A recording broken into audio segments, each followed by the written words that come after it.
On April Fool's, Corsair released a video introducing people to their game launcher that organized all of your game launchers.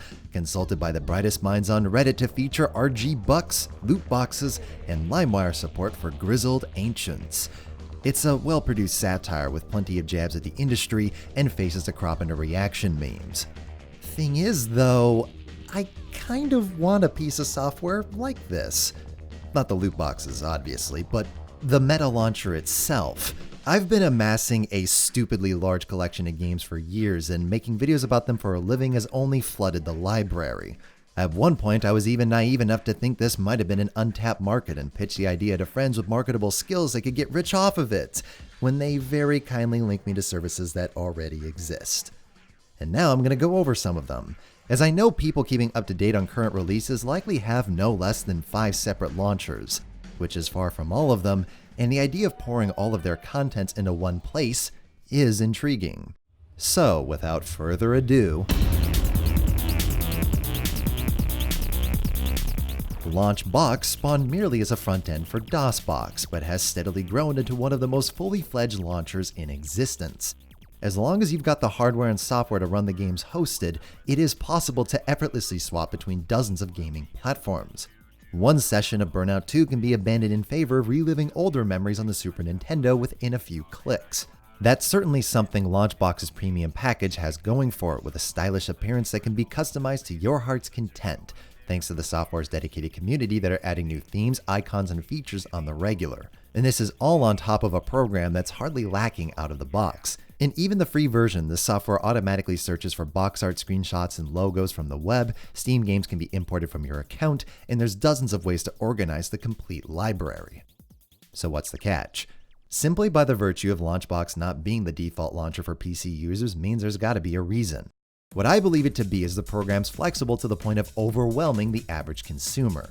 For example, while the program easily imports Steam games, there isn't an equivalent feature for Uplay, Origin, Battle.net, etc. So what I ended up doing for Uplay was going to its game folder, typing exe, selecting the individual files, and drag and dropping them into LaunchBox. A process I discovered merely through digging about. There's no highlight, pop-up, and the import section suggests that these are all of your options. Had it though, the idea that a user needs to manually go through this process for every non-Steam PC collection is simply not worth the hassle. Especially when the software itself is consistently buggy, likely due to how open-ended it is. At the time of writing, my Steam banners have mysteriously vanished, UI selections often won't apply until restarting the program, and even emulators that launch games within the software wouldn't on LaunchBox. Now I want to be clear, I don't hold this against the developers. The process of setting up this program and marveling at the slickness of swapping between what felt like entire generations of gaming is kinda magical, and makes me really wish I had the living space to build a custom cabinet or home theater setup. LaunchBox is a great piece of software. I just don't believe it's really the intent of the developers to become the default. It's meant for enthusiasts and archivers that want to preserve their massive collections in a manner that's convenient and consistent once it's all set up. Which is something I fully support, as it's obvious that big corporations are never going to do it for us. I don't fault LaunchBox for not having the accessibility of Steam or a cleaner user interface for free users, as that's not the market it's gunning for. But that does leave room for others to make the attempt, and some definitely have more of a brand. Give me a second, I'm trying to select the appropriate weapon. Razer Cortex is a company app aimed to boost performance, backup saves, record footage, and more. At a glance, it seems to offer nothing that isn't already taken care of by Steam, Shadowplay, or downloading RAM. But it also acts as a convenient launcher for your games, and while it only seems to be more limited than LaunchBox to start, what's this? All my battlefields are listed regardless of launcher, and Crysis, and Clancy, and Massive. The best part of this library is that I didn't even really need to do anything. One scan was all that needed to be done in order to have my list of games with a clean layout, and those that are missed can be added back in with custom artwork. But the convenience goes beyond with a feature that all meta launchers should strive for. A discovery page that informs you of giveaways, bundles, and games on sale across dozens of clients and websites. Having multiple bundles and their discounts listed in a single client rather than checking multiple sites is a godsend, and a feature that should be replicated and iterated upon in the future. Razer Cortex makes up in areas where LaunchBox doesn't attempt. It is accessible, pleasing to the eye, and intuitive. Unfortunately, it swings the pendulum too far from LaunchBox and is missing many key features. For instance, the ability to uninstall games. Neither can you install games from the software, meaning you'd have to theoretically go to an actual client, download the game, go back to Cortex, and either scan or manually select the exe. And while the software may look nice, there's literally only 2 listing options, each of which are bogged down by loading images of each game while scrolling that make the software clunky to use, even on a high-end machine, which is kind of ironic for technology that's supposed to boost your performance. It seems to be designed for someone without a large collection of games, but for the person rotating between multiplayer staples across various launchers. Yet if that's the case, who is the discovery page for? While Razer Cortex isn't confusing to use, it's definitely conflicted in focus. The inability to tailor the experience to a user's taste is what really keeps it from being easily recommended, which is a shame because it has the accessibility to meet the standards of clients it hosts. It may be unfair to hold that against Cortex, as personalization is typically the price paid for professionalism in software. That was the world of voice interfaces. TeamSpeak was a lot more customizable, but Skype was easier to use. What that scene needed was something that found the sweet spot of accessibility and usability, which led to Discord becoming such a standard. And that is currently being attempted when it comes to launchers.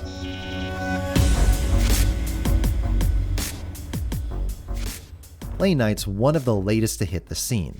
The oldest forum posts and YouTube videos I could find on LaunchBox date its origins to 2014, but PlayKnights' Twitter account was opened just 2 years ago. And considering how recent this program is, one has to give credit to how well it gives Cortex and LaunchBox a run for their money. Firstly, unlike the programs I've listed so far, there's no hidden tricks or unreliable scanning to find certain games on specific launchers, because PlayKnights searches for almost everything, also allowing you to list uninstalled games from all but Uplay. And while it may be more immediately accessible than LaunchBox, it doesn't skimp out on features. It too fetches all data for the games you throw at it, allows you to configure emulators, organized by clients and platforms, and has various options for displaying your collection. Even the performance is superior to Cortex, reinforcing that program's irony. It does bog down in covers mode, but has the decency to load them in a single time rather than disappearing with every scroll. The user interface in general is solid with a clean aesthetic that, while hardly cutting edge, doesn't make me feel like I'm running a 90s blog. You can even access your Steam friends list from PlayKnight itself, a first step in making Corsair's joke a reality, minus LimeWire. And since it's open source, there's the possibility of more dramatic facelifts to be created by the community, and if LaunchBox is anything to go by, there's lots of potential there, including extensions. And nitpicks with the UI are minor enough to likely be modded out. But since I'm here, the program brings attention to why Steam displays images with a low opacity and subtle fading. It brings a consistent look regardless of the screenshot's resolution. So while you can scroll through a complete list of games here, there'll be times when images don't load, are low resolution, or overly zoomed in. But that's not the reason PlayKnight, despite its admirable qualities, isn't ready to be my daily driver. The list itself has foibles like displaying uninstalled games as ready to play, missing games despite multiple scans, full screen mode's ugly, Steam's playtime isn't synced, and the most glaring flaw with all of these launchers: it doesn't track downloads. It's very common for game launchers to be left updating automatically, meaning you can have up to 9 clients downloading updates simultaneously. And to view which one's occupying the bandwidth, you've got to go through each of them, while running a program that's supposed to manage all of them. And that's the current state of things with these meta launchers. There's even more I installed, such as Photon and Game Room, and Discord can launch your most recently played and purchased titles. But similar to Discord, during its foundation, the meta launcher isn't quite ready. There's moments when it all comes together, and people far more handy than me have been able to set up some remarkable machines thanks to the front ends that exist. But for the average consumer, someone that just wants to stash all their digital games in one place, we're not at the point where using LaunchBox, Cortex, or PlayKnight is any less frustrating than running multiple clients. But I won't be surprised if that changes in the future, as a great all-in-one launcher could happen were the best of each that exists combined. Considering where PlayKnight already is, I think it'd be a wise move for Discord to hire its developers and incorporate PlayKnight for future innovations. Discord is the perfect user base to give a customizable tool that'll bring their collection, community, and channels into one place while still allowing Epic, EA, Blizzard, Steam, and more to battle it out.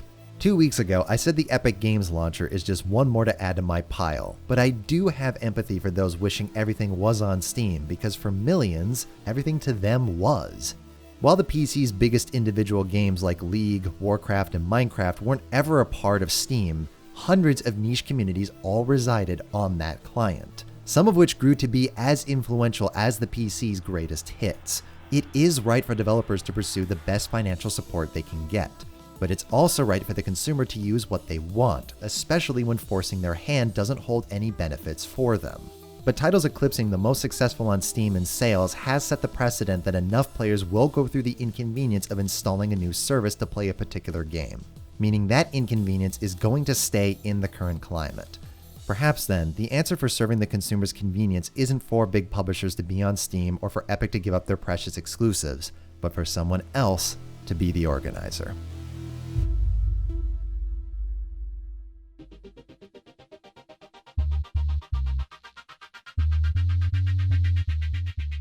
Have you heard of an audiobook service called Audible.com? Nope. What's your opinion on Letterkenny, being a Canadian and all? Give me a Google search, hold on. Oh, right, that show I've seen a clip from. Seems alright. What kind of tears do you cry? Anti-tears. When is the Saints Row 2 review? When I can play the thing in co-op without crashing. Will you do my English homework for me? Sorry, I'm still busy handing mine in. Is it sacrilege to modify poutine by adding meats or other ingredients? It is the opposite of sacrilege, my friend. It is something that I believe is mandatory. If you can make something that's already established to be good even better, you would be stupid to not improve it. Do you think Black Ops 8 will be any good? If it's made by Treyarch, it'll probably be decent. Which game from your childhood do you want to see rebooted? You know, I've seen pretty much every driving game I played as a kid being rebooted these days in Unreal or by professionals, except Jet Moto. I think that needs to change. Though, knowing my luck, it probably does exist and I just haven't found it yet. Do you ever plan to review any non-shooters? And if so, when will you be looking at Nier Automata? It's not my fault I haven't played it yet, I'm just waiting for the game to go on sale. Shit. Any Canadian bands that you enjoy? Christopher Smith is one of the most underrated musicians out there. His current group Drums released an album and it's absolute gold, and I learned of his existence from the show Continuum, a show that actually takes place in Vancouver, even within the fiction. And one of the best things about that show is that they would very often use artists within the city. It was really cool to be able to be exposed to all of these local artists through this one show, and it's just one of the reasons I'm sad to see it gone. Why shouldn't I unsubscribe from you and revoke my Patreon pledge? Duh.